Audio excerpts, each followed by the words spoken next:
ఇక్కడ ఇక్కడ ఒక మాట ఏంటంటే రాబోతున్నటువంటి ఇన్వెస్ట్మెంట్స్ కావచ్చు లేదా ఆల్రెడీ వచ్చినటువంటి ఇన్వెస్ట్మెంట్స్ కానీ ఎవరు వ్యతిరేకమైతే కాకపోయినప్పటికీ కూడా పాయింట్ ఆఫ్ క్వశ్చన్ ఏంటంటే ఇప్పుడు లేటెస్ట్ అప్డేట్ అంటూ దిలీప్ గారు చెప్పినటువంటి లెక్కల ప్రకారం 1,78,000 కోట్లు వినడానికి అయితే చాలా బాగుంది సార్. 1,78,000 కోట్లని ఇంట్రెస్టింగ్ ఫిగర్గా కనిపిస్తుంది.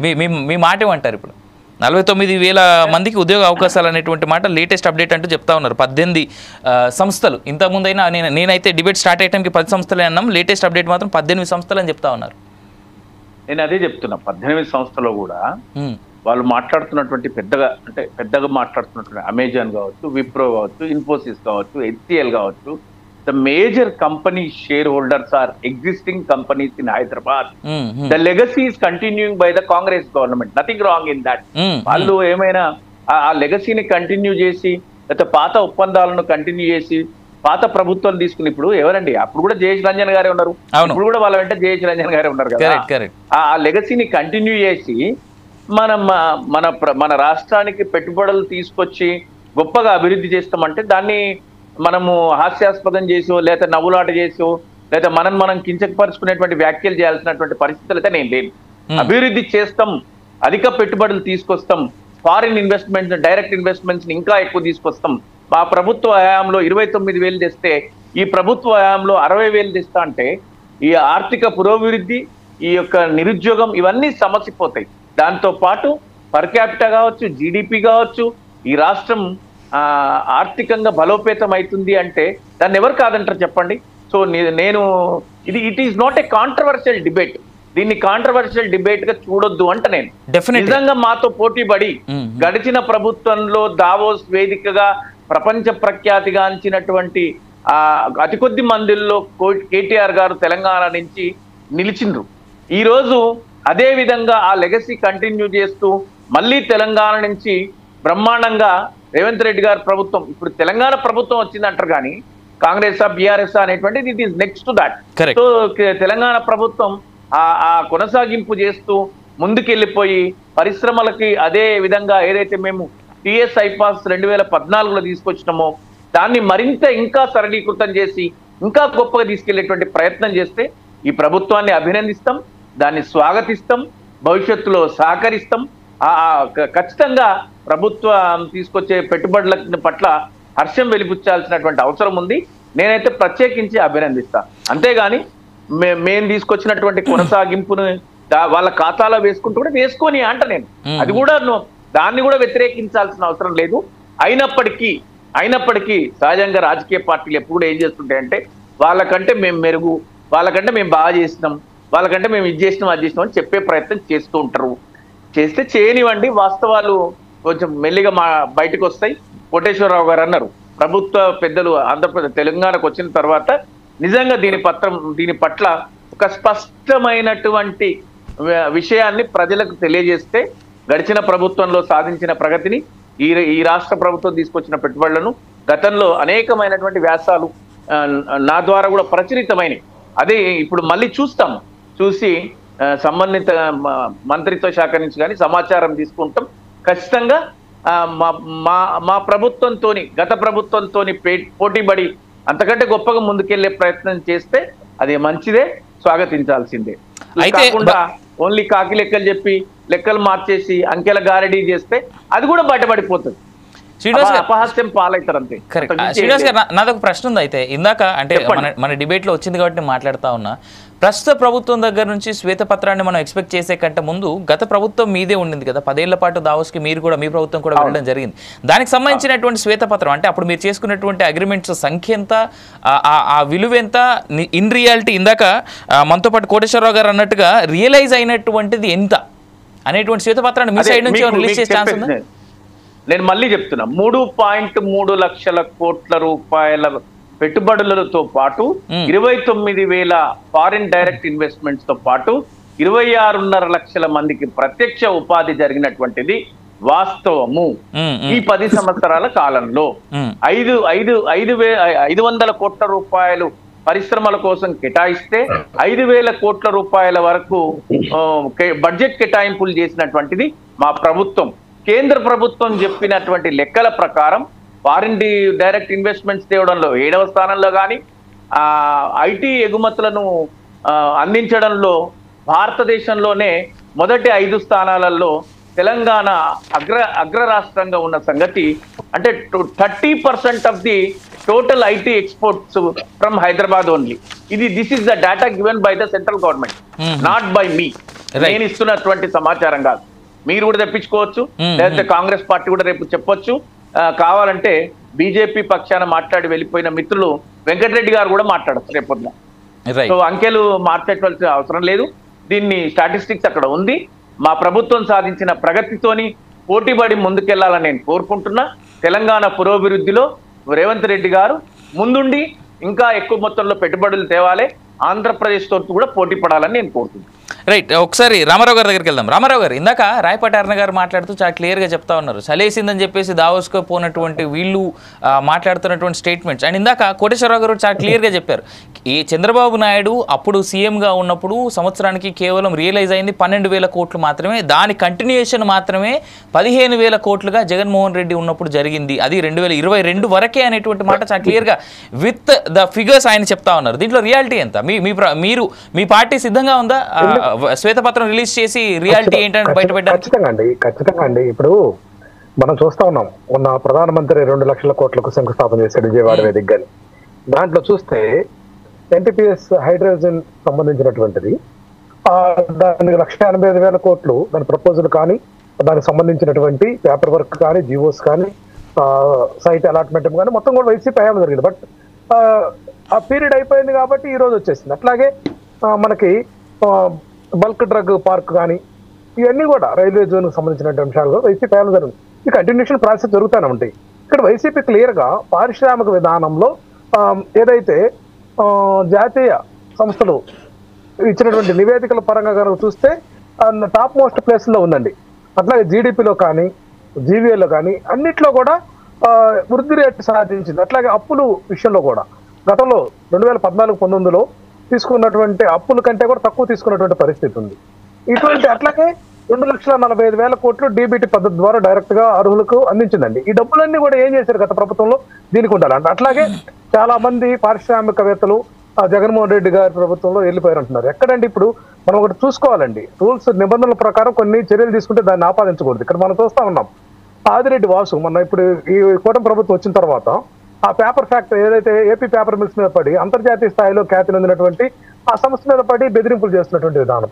అట్లాగే కందుకూరు నియోజకవర్గంలో ఉన్నటువంటి రామాయపట్నం పోర్టు మీద కూడా ఆధిపత్యం లోకల్ ఎమ్మెల్యే నాగేశ్వరరావు, అక్కడ జిల్లా మంత్రి నారాయణ కూడా కొట్లాడుకుంటున్నటువంటి పరిస్థితి. అట్లాగే లయాషికి సంబంధించి, ఎన్టీపీసీ సంబంధించి బీజేపీ ఎమ్మెల్యే ఏదైతే ఆదినారాయణ రెడ్డి, అట్లాగే జేసీ ప్రభాకర్ రెడ్డి విషయం కూడా చూసాం.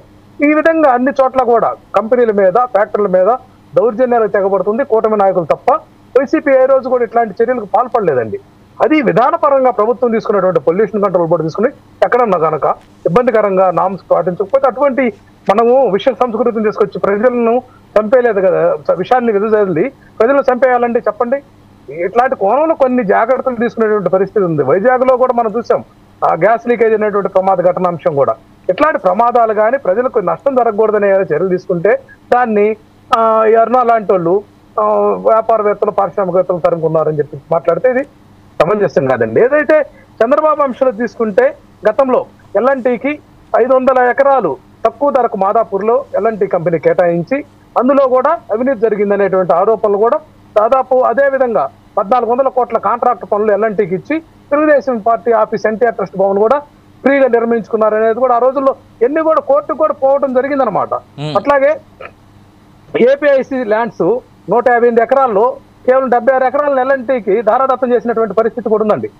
ఇట్లా చెప్పుకుంటా పోతే అనేక రకాలైనటువంటి భూములను పారిశ్రామిక సంస్థలకు ఇచ్చినటువంటి పేరుతో చంద్రబాబు హయాంలో జరిగిందండి. ఇప్పుడు చంద్రబాబు నాయుడు 4వ పర్యాయం ముఖ్యమంత్రిగా ఉన్నాడండి.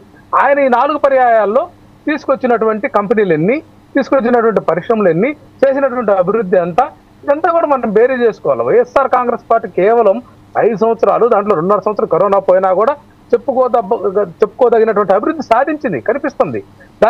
దాన్ని కూడా మేము క్లెయిమ్ చేసుకుంటామని చెప్పుకుంటే మనం ఏం చేయం, ప్రజలు అదంతా కూడా చూస్తా ఉన్నారు. చేసి ఇన్వెస్టర్స్ ని ఇక్కడ పిలిపించి ఇక్కడ పరిశ్రమలు స్థాపించే దాంట్లో చిత్తశుద్ధితోటి జగన్మోహన్ రెడ్డి గారి ప్రభుత్వం పనిచేసింది అనేటువంటి అంశాన్ని మరవకూడదండి. అట్లాగే ఆయన అమర్నాథ్ గారి గురించి విమర్శ చేస్తున్నారు. ఆయన ఏదో చలికాలం అన్నాడు, అది ఇది అంటావు. అసలు ఇక్కడ ఆయనే కదండి పట్టుబట్టి గౌతమ్ రెడ్డి గారు ఒక ఐకాన్ అండి. ఇండస్ట్రీస్ అన్నిటిని కూడా రకరకాలుగా తీసుకొచ్చాడు. మధ్యలో ఆయన చనిపోయిన తర్వాత ఆ భుజానికి ఎత్తుకున్న ఆ బాధ్యతను అమర్నాథ్ రెడ్డి గారు ఈ యొక్క ప్రతిపాదనలన్నింటినీ కూడా ముందు నడిపించాడండి. ఆ క్రెడిట్ అమర్నాథ్ రెడ్డి గారిదే కదా, అమర్నాథ్ గారిదే కదా. గౌతమ్ రెడ్డి గారి యొక్క వారసత్వం తీసుకొని చేసినటువంటి విధానం, దాన్ని ఎందుకు మనం అప్రిషియేట్ చేయం? ఇదంతా కూడా రాజకీయ కోణంలో డైవర్షన్ పాలిటిక్స్ లో భాగంగా ఏదో ఒకటి మాట్లాడుకుంటా పోయి ఏదో ఎన్ని కాదండి, మాట్లాడుకోవాల్సిన ఆవశ్యకత ఉంది. కోటేశ్వరరావు గారు కూడా చెప్పారు కదండి, 18 లక్షల కోట్లు చంద్రబాబు నాయుడు హయాంలో ప్రతిపాదనలు తెస్తే.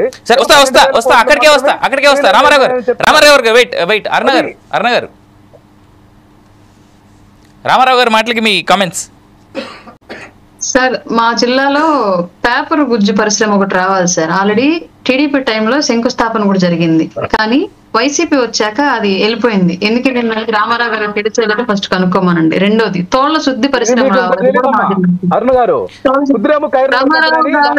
రామారావు గారు వినాలి. రామారావు గారు మీరు మాట్లాడుతుంటే డిస్టర్బ్ చేయలేదు. రామారావు గారు ప్లీజ్ లిసన్. డిస్టర్బ్ చేయలేదండి.